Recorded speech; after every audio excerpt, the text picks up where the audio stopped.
नमस्कार दोस्तों, आज हम बात करेंगे एक ऐसे शख्स की जिसे किसी ने क्रूर तानाशाह कहा तो किसी ने अफ्रीका का क्रांतिकारी नेता। मुआम्मर गद्दाफी एक ऐसा नाम जिसने 42 साल तक लीबिया पर राज किया, अमेरिका और यूरोप को आंखें दिखाई और फिर खुद भीषण अंजाम को पहुंचा। तो चलिए जानते हैं गद्दाफी के उदय और पतन की पूरी कहानी। गद्दाफी का जन्म और शुरुआती जीवन। गद्दाफी का जन्म 1942 में लीबिया के गरीब बेदुइन परिवार में हुआ था। उनका बचपन रेगिस्तान में बीता, लेकिन उनमें शुरू से ही एक क्रांतिकारी सोच थी। उन्होंने मिलिट्री एकेडमी ज्वाइन की और धीरे धीरे अपनी पहचान बनाई। उनके हीरो थे जमाल अब्दुल नासिर, मिस्र के राष्ट्रवादी नेता। सत्ता में गद्दाफी का उदय। 1 सितंबर 1969 गद्दाफी ने सिर्फ 27 साल की उम्र में राजा इदरिस की सरकार का तख्ता पलट कर दिया। बिना खून खराबे के उन्होंने लीबियन क्रांति का ऐलान किया। उन्होंने राजा को हटाकर खुद को क्रांतिकारी नेता घोषित किया। गद्दाफी का सपना था एक ऐसा लीबिया जो विदेशी दखल से पूरी तरह आजाद हो और अरब देशों की एकता को बढ़ावा दे। गद्दाफी की विचारधारा और ग्रीन बुक। गद्दाफी ने एक अनोखा राजनीतिक मॉडल पेश किया जिसे उन्होंने इस्लामिक समाजवाद कहा। उन्होंने ग्रीन बुक लिखी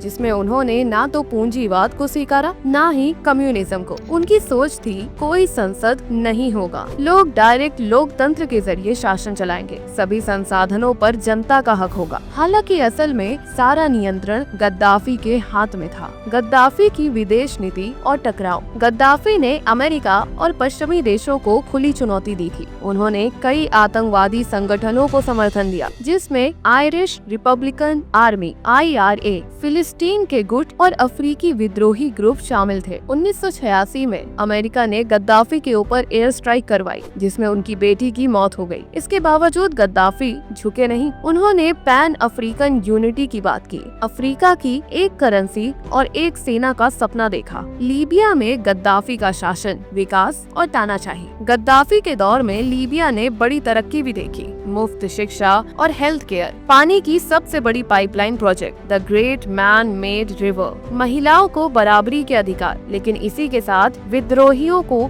जेलों में डाल दिया गया और मीडिया पर सख्त सेंसरशिप। 1996 में अबू सलीम जेल में 1200 से ज्यादा कैदियों की हत्या। गद्दाफी ने खुद को कभी राष्ट्रपति घोषित नहीं किया, लेकिन वास्तविक सत्ता उन्हीं के पास थी। पतन की शुरुआत 2011 की अरब क्रांति। 2011 में अरब स्प्रिंग शुरू हुआ। पूरे मिडिल ईस्ट में जनता तानाशाही के खिलाफ सड़कों पर उतर आई। लीबिया में भी विद्रोह शुरू हुआ और कुछ ही महीनों में गृह युद्ध छिड़ गया। नाटो ने हस्तक्षेप किया। फ्रांस, ब्रिटेन और अमेरिका ने गद्दाफी की सेना पर हवाई हमले किए। गद्दाफी की मौत 20 अक्टूबर 2011। गद्दाफी सिरते में छुपे हुए थे, लेकिन उन्हें पकड़ लिया गया। भीड़ ने उन्हें पीटा, गोलियां मारी और अंत में उनकी नृशंस हत्या कर दी गई। उनकी लाश को सार्वजनिक रूप से प्रदर्शित किया गया। एक क्रांतिकारी का ऐसा अंत जिसने कभी खुद को अमर समझा था। गद्दाफी के बाद लीबिया की हालत। गद्दाफी के जाने के बाद क्या हुआ? लीबिया अराजकता में डूब गया। कई मिलिशिया ग्रुप्स ने सत्ता हथियाई।